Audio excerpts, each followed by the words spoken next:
दे रहा। कंट्रोवर्शियल माहौल नहीं, ये अपने एक दूसरे के साथ गेम्स खेल रहे हैं। ये दोनों मिले हुए हैं, बीजेपी और पीडीपी। कोई लोगों के काम नहीं करने देना चाहते हैं। जानबूझ के ये महबूबा जी यहाँ से चिल्ला रही है, इतने साल हुकूमत में थी, क्यों नहीं किया कोई ऐसी चीजें। यहाँ से बीजेपी वाले पिछले 10 साल से उनके हाथ में हुकूमत है, 5 साल से तो पूरा 6 साल से तो एलजी सरकार थी, यहाँ बीजेपी की सरकार थी।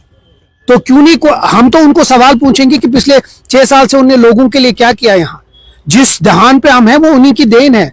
और आज अब पीडीपी अपने आप को होलियर देन दाऊ समझती है, अपने आप को अब बहुत बड़ा ये बनाना चाहते हैं। बट मेरा सवाल उनसे ये होगा कि पिछले 10 साल से क्यों नहीं कोई बात की।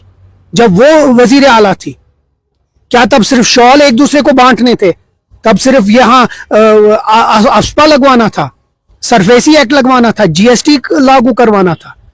और जब ये डिमांड करती है, ये कॉन्स्टिट्यूशन की बात करती है ना, काश उनको कॉन्स्टिट्यूशन पता होती तो सेक्रेटेरिएट से जब निकली, काश गई होती गवर्नर के पास और कहा होता कि मैं जो प्रेसिडेंस रही है कि वो रिजाइन करे हुकूमत और नया इलेक्शन 6 महीने में। बिल्कुल उसमें वो मेंशन नहीं था। अगर वो होता तो शायद यहाँ इलेक्शन होता और 2019 कभी नहीं हुआ था। तो इसकी सारी जिम्मेवारी महबूबा जी पे है। They want to seek your support in assembly about the जो लिकर बिल। नेशनल कॉन्फ्रेंस के पास अपनी मेजॉरिटी है और हमारे पास अपना एक मंशूर है, जिस मंशूर में हमने हर वो एक चीज लिखा है जो लोगों के हित में है।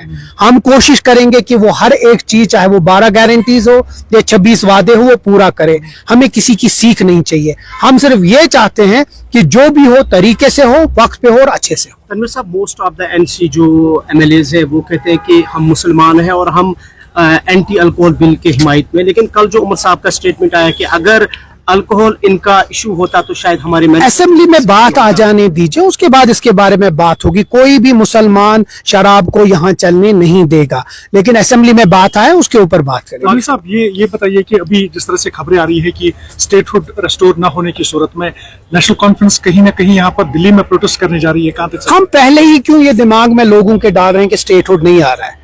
मेरे पास पूरा, या हम लोगों के पास पूरा भरोसा होना चाहिए कि स्टेटहुड आ रहा है।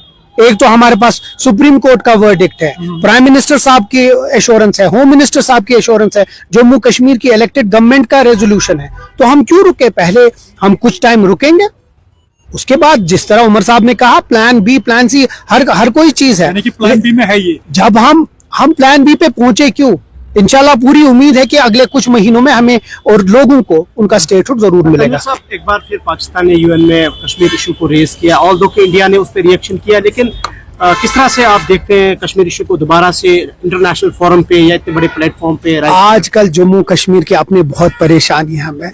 हम पहले अपने जम्मू कश्मीर के परेशानी खत्म करें, फिर मैं पाकिस्तान और हिंदुस्तान की बात करूंगा।